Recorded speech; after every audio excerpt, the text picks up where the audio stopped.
अक्षय तृतीया। न माधव समो मासो न कृतेन युगन समम, न च वेद समन शास्त्र न तीर्थ गंगज्ञा समम। अक्षय तृतीया वैशाख मास में शुक्ल पक्ष की तृतीया तिथि को ही अक्षय तृतीया कहते हैं। वैशाख के समान कोई मास नहीं है, सत्ययुग के समान कोई युग नहीं है, वेद के समान कोई शास्त्र नहीं है और गंगाजी के समान कोई तीर्थ नहीं है।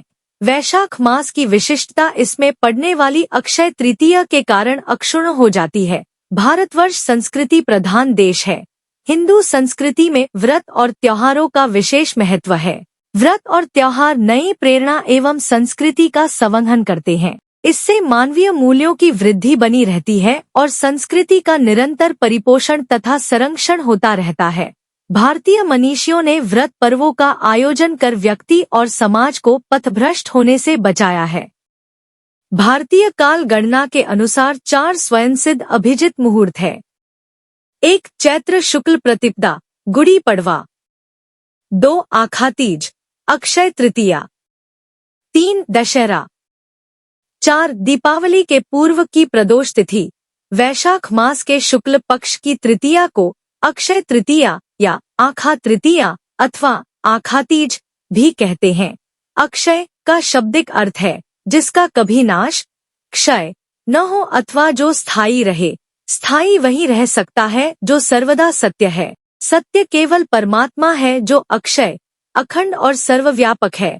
यह अक्षय तृतीया तिथि ईश्वर तिथि है। इसी दिन नरनारायण, परशुराम और हयग्रीव का अवतार हुआ था, इसलिए इनकी जयंतियां भी अक्षय तृतीया को मनाई जाती है।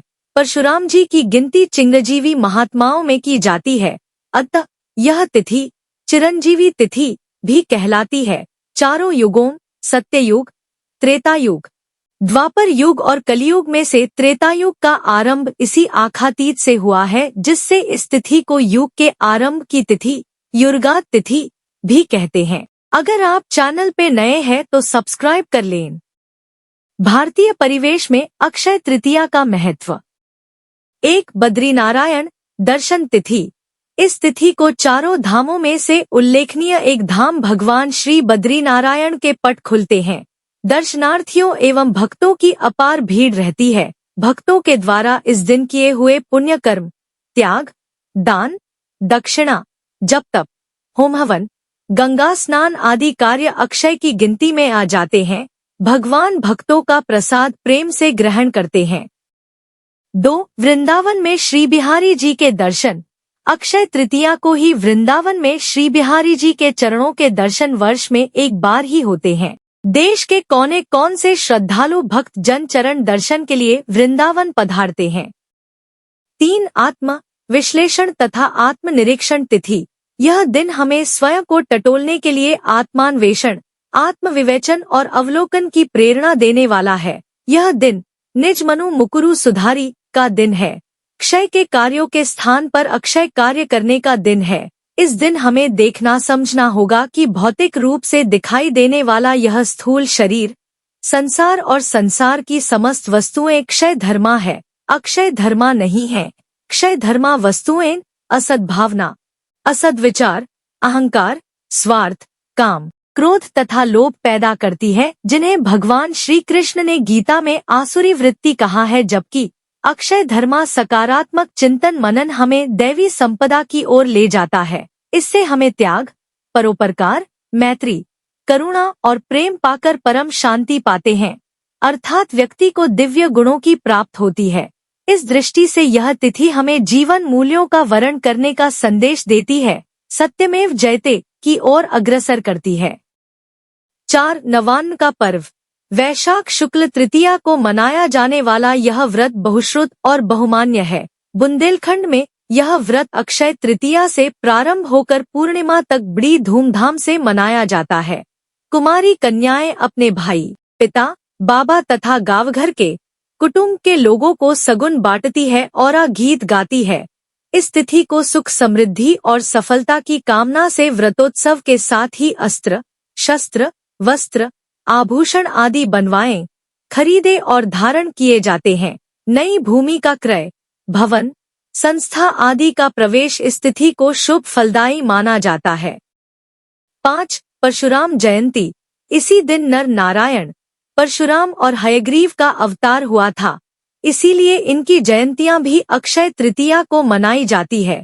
श्री परशुराम जी प्रदोष काल में प्रकट हुए थे, इसलिए यदि द्वितीया को मध्याह्न से पहले तृतीया आ जाए तो उस दिन अक्षय तृतीया, नर नारायण जयंती, हयग्रीव जयंती सभी संपन्न की जाती है। इसे परशुराम तीज भी कहते हैं। अक्षय तृतीया बड़ी पवित्र और सुख सौभाग्य देने वाली तिथि है। 6. सामाजिक पर्व के रूप में अक्षय तृतीया। आखा तीज का दिन सामाजिक पर्व का दिन है। इस दिन कोई दूसरा मुहूर्त न देखकर स्वयं सिद्ध अभिजित शुभ मुहूर्त के कारण विवाहोत्सव आदि मांगलिक कार्य संपन्न किए जाते हैं। दान के पर्व के रूप में अक्षय तृतीया वाले दिन दिया गया दान अक्षय पुण्य के रूप में संचित होता है। इस दिन अपनी सामर्थ्य के अनुसार अधिक से अधिक दान पुण्य करना चाहिए। इस तिथि पर ईख के रस से बने पदार्थ, दही, चावल, दूध से बने व्यंजन, खरबूज, लड्डू का भोग लगाकर दान करने का भी विधान है। अक्षय ग्रंथ गीता। गीता स्वयं एक अक्षय अमरनिधि ग्रंथ है, जिसका पठन पाठन, मनन एवं स्वाध्याय करके हम जीवन की पूर्णता को पा सकते हैं, जीवन की सार्थकता को समझ सकते हैं और अक्षय तत्व को प्राप्त कर सकते हैं। अक्षय तिथि के समान हमारा संकल्प दृढ़, श्रद्धापूर्व और हमारी निष्ठा अटूट होनी चाहिए, तभी हमें व्रतोपवासों का समग्र आध्यात्मिक फल प्राप्त हो सकता है। दान का महत्व। दान से इंद्रिय भोगों के प्रति आसक्ति छूटती है, मन की ग्रंथियां खुलती है, जिससे मृत्युकाल में लाभ मिलता है। मृत्यु आए इससे पूर्व सारी गांठें खोलना जरूरी है, जो जीवन की आपाधापी के चलते बंध गई है। दान सबसे सरल और उत्तम उपाय है। वेद और पुराणों में दान के महत्व का वर्णन किया गया है। मनोवैज्ञानिक कारण। किसी भी वस्तु का दान करते रहने से विचार और मन में खुलापन आता है, आसक्ति, मोह कमजोर पड़ती है, जो शरीर छूटने या मुक्त होने में जरूरी भूमिका निभाती है। हर तरह के लगाव और भाव को छोड़ने की शुरुआत दान और क्षमा से ही होती है। दानशील व्यक्ति से किसी भी प्रकार का रोग या शोक भी नहीं चिपकता है। बुढ़ापे में मृत्यु सरल हो, वैराग्य हो, इसका यह श्रेष्ठ उपाय है और इसे पुण्य भी माना गया है। हिंदू धर्म के अनुसार दान धर्म से बड़ा ना तो कोई पुण्य है, ना ही कोई धर्म।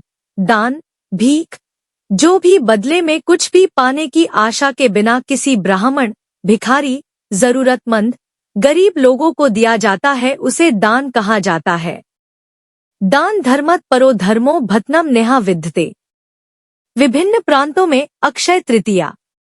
बुंदेलखंड में अक्षय तृतीया से प्रारंभ होकर पूर्णिमा तक बड़ी धूमधाम से उत्सव मनाया जाता है, जिसमें कुंवारी कन्याएं अपने भाई, पिता तथा गांव घर और कुटुंब के लोगों को शगुन बांटती हैं और गीत गाती हैं। अक्षय तृतीया को राजस्थान में वर्षा के लिए शगुन निकाला जाता है, वर्षा की कामना की जाती है। लड़कियां झुंड बनाकर घर घर जाकर शगुन गीत गाती हैं और लड़के पतंग उड़ाते हैं। यहाँ इस दिन 7 तरह के अन्नों से पूजा की जाती है। मालवा में नए घड़े के ऊपर खरबूजा और आम के पल्लव रखकर पूजा होती है। ऐसा माना जाता है कि इस दिन कृषि कार्य का आरंभ किसानों को समृद्धि देता है।